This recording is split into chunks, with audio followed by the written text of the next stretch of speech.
Melbourne's trouble-plagued high-capacity train project is back on track, with the multi-billion-dollar fleet performing regular runs through the southeast.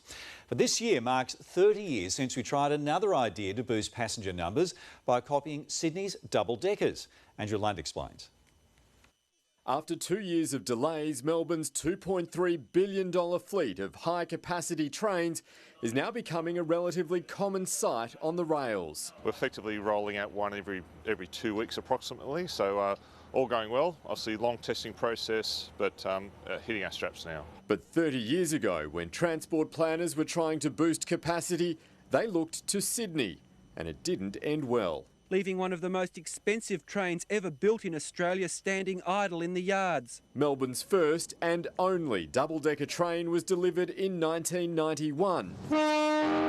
The prototype for a planned fleet of 20 high-capacity trains based on Sydney's double-deckers. They'd seen what they were doing in Sydney with the double-decks, and they thought that it could be useful here to run more trains carrying more people. James Bray is a volunteer at Newport's Railway Museum and says despite the outward similarity to Sydney's fleet, the train quickly ran into trouble. They had issues when they were introduced up there as well to do with the braking and acceleration, so these had to be modified to suit the conditions down here as well.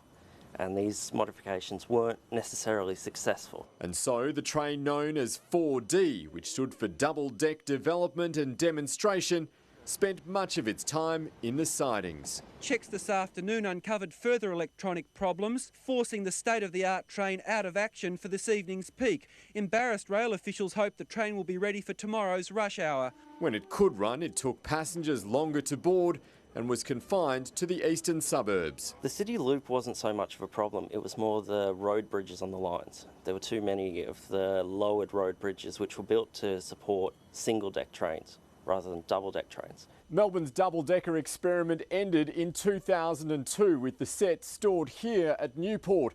But unlike these trains, it never made it to the museum.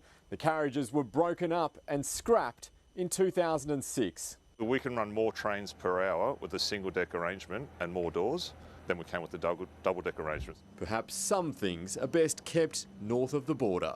Andrew Lund, 9 News.